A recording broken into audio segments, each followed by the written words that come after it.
दोस्तों, मैं हूं विशाल आजम। आप देख रहे हैं न्यूज़ 18 का सोशल मीडिया प्लेटफॉर्म। इस वक्त की बड़ी खबर आपको देने जा रहे हैं। ईरानी रेड क्रिसेंट ने आलमी इदारा सेहत यानी वर्ल्ड हेल्थ ऑर्गेनाइजेशन से मुतालबा किया है कि वो तिब्बी ढांचे, मेडिकल इंफ्रास्ट्रक्चर्स, तिब्बी ढांचे पर अमेरिका इसराइल के हमलों की मजम्मत करे, इसे कंडेम करे और इनके खिलाफ कार्रवाई करे।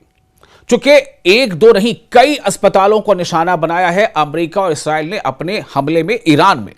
पता नहीं क्या मामला है। आपको लड़ना ईरान से होता है, आप अस्पतालों पर बम गिराते हो। आपको गजा में हमास से लड़ना होता है, आप स्कूलों पर, अस्पतालों पर बम गिराते हो, आप कम्युनिटी सेंटर पर बम गिराते हो। तो ईरानी रेड क्रिसेंट सोसाइटी IRCS, ईरानी रेड क्रिसेंट सोसाइटी ने आलमी इदारा जो वर्ल्ड ऑर्गेनाइजेशन है, वर्ल्ड हेल्थ ऑर्गेनाइजेशन, उससे मुतालबा किया है कि वो ईरान के तिब्बी ढांचे पर जारी अमेरिका इसराइल हमलों की मजम्मत करे, इसे कंडेम करे, इसकी निंदा करे और इस जारहियत को रोकने के लिए फौरी इकदाम करे।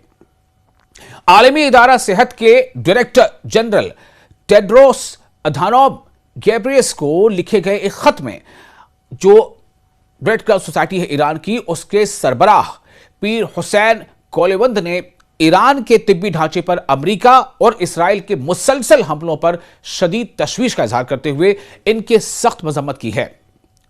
कोलियोंद के मुताबिक 28 फरवरी को ईरान के खिलाफ अमेरिका इसराइल फौजी इत्तेहाद की जानिब से बिला इश्तिआल यानी अनप्रोवोक्ड जारहियत के आगाज के बाद से मुल्क भर में 292 अस्पतालों, तिब्बी मराकज, फार्मेसियों और IRCS यानी ईरानियन रेड क्रॉस सोसाइटी की शाखों को, ब्रांचेस को नुकसान पहुंचाया गया है या वो तबाह हो चुकी हैं। अब आप जरा सोचें कि अमेरिका और ईरान किसके खिलाफ जंग लड़ रहे हैं, यानी अमेरिका और इसराइल किसके खिलाफ जंग लड़ रहे हैं? क्या अस्पतालों के खिलाफ?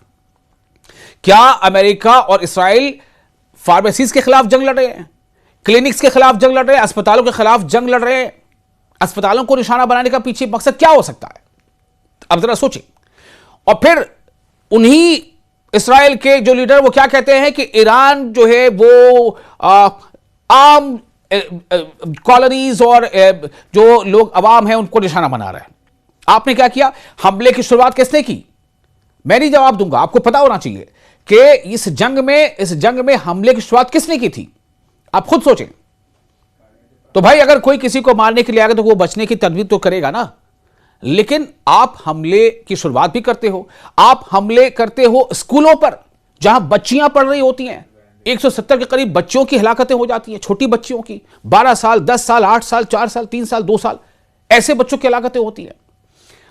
जो अभी डेटा सामने आया है, ईरानियन रेड क्रॉस सोसाइटी ने जो कहा है, उसने क्या कहा कि 28 फरवरी से जो अमेरिका और इसराइल हमले कर रहे हैं ईरान पर, उन हमलों में 292 अस्पतालों, तिब्बी मराकज यानी मेडिकल सेंटर्स, फार्मेसियों और IRCS यानी ईरान रेड क्रॉस सोसाइटी की शाखों को नुकसान पहुंचाया गया है, उसको टारगेट किया गया है।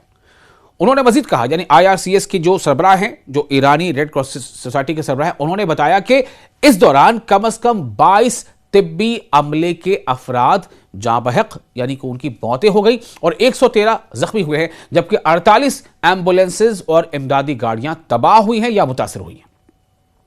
जो लेटर लिखा गया है WHO को, उसमें यह कहा गया है कि तेहरान के मुतासरा अस्पतालों में गांधी, मतहरी, यास, आरमान, सैयद-उश-शुहदा, खातम, रूजबा, आरिश, तालकानी, राजी और अज-ज़ोहरा अस्पताल शामिल हैं। कोलियोंद ने मजीद बताया कि दारुल हुकूमत के तमाम अस्पतालों में से, दारुल हुकूमत मतलब किसे कहते हैं? दारुल हुकूमत मतलब राजधानी, कैपिटल सिटी। तो दारुल हुकूमत के तमाम अस्पतालों में से 13 मुकम्मल तौर पर फ़आल हैं, 5 जुज़वी तौर पर काम कर रहे हैं और 13 बंद हैं और 7 को खाली करा लिया गया है। इसके अलावा 17 हंगामी इमदादी मराकज और IRCS की शाखें तबाह हो चुकी हैं, जबकि IRCS यानी ईरानी रेड क्रॉस सोसाइटी का जामे बहाली मरकज शदीद नुकसान का शिकार हुआ है। तो IRCS के सरबराह यानी उसके जो लीडर हैं, उसके जो चेयरपर्सन हैं, उन्होंने मजीद जोर दिया है कि ये हमले बैनुल-अक़वामी इंसानी कानून की खुली खिलाफ वर्जी हैं, खुली खिलाफ वर्जी हैं, घोर ये उल्लंघन है अंतर्राष्ट्रीय कानून का, और जिनमें 4 जेनेवा कन्वेंशंस और इजाफी प्रोटोकॉल शामिल हैं। और आलमी इदारा सेहत यानी वर्ल्ड हेल्थ ऑर्गेनाइजेशन से मुतालबा किया गया है कि वो इन हमलों की मजम्मत करे, इसे कंडेम करे और इन झड़पों की आजादाना तहकीकात शुरू करे कि क्या सच्चाई है इसकी। कोलियोंद ने आलमी इदारे से यह भी मुतालबा किया है कि वो इंफ्रास्ट्रक्चर की दोबारा तामीर के लिए जरूरी मुआवनत फराहम करे। यह किससे मुतालबा किया गया है? कोलियोंद जो ईरानी रेड क्रॉस सोसाइटी के सरबराह है, जो उसके उन्होंने आलमी इदारे से यानी वर्ल्ड हेल्थ ऑर्गेनाइजेशन से यह मुतालबा किया है कि एक तो यह कि आप इसे कंडेम करें और साथ ही साथ ये जो इंफ्रास्ट्रक्चर की जो तबाही हुई है इसे दोबारा तामीर के लिए जरूरी मुआवनत फराहम करें, मदद करें और तिब्बी अमले की जानों के तहफ़्फ़ुज़ को यकीनी बनाए। जो पैरामेडिक्स या जो डॉक्टर्स वहां पर तैनात हैं उनकी जानों की हिफाजत को यकीनी बनाइए। आपसे तवक्को की जाती है, वर्ल्ड हेल्थ ऑर्गेनाइजेशन है आप।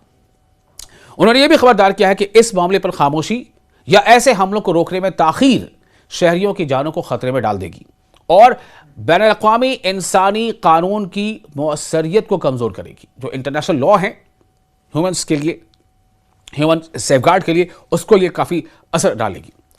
IRCS ने जोर दिया है कि वो दरखास्त पर WHO यानी वर्ल्ड हेल्थ ऑर्गेनाइजेशन को माविन शवाहिद और दस्तावेजात फराहम करेगा, यानी कि उसको जितनी भी चीजें चाहिए होंगी इससे रिलेटेड, अगर डॉक्यूमेंट्स चाहिए, प्रूफ्स चाहिए, सबूत चाहिए, वीडियोस चाहिए, तो वो प्रोवाइड कराई जाएंगी। आपको बता दें कि इस्लामी जमहूरिया ईरान की मेडिकल काउंसिल यानी IRIMC ने ईरान के अस्पतालों और निगहदाश्त मराकज़ पर जो निगरानी के मरकज़ हैं उन पर हमलों के बायस अमेरिका और इसराइल को आलमी इदारे सेहत यानी वर्ल्ड हेल्थ ऑर्गेनाइजेशन और दीगर बड़ी बैनुल-अक़वामी सेहत तंजीमों से खारिज करने का मुतालबा किया है। ईरान ने खलीज फारस और इसराइल के जेर कब्जा इलाकों में अमेरिका से मुतल्लिक़ा तंसीबात को अपनी जवाबी कार्रवाइयों से मुस्तस्ना रखा है। यह ध्यान रखने की चीज़ है, ईरान ने खलीज फारस और इसराइल के जेर कब्जा इलाकों में अमेरिका से मुतल्लिक़ा तंसीबात को अपनी जवाबी कार्रवाइयों से मुस्तस्ना रखा है।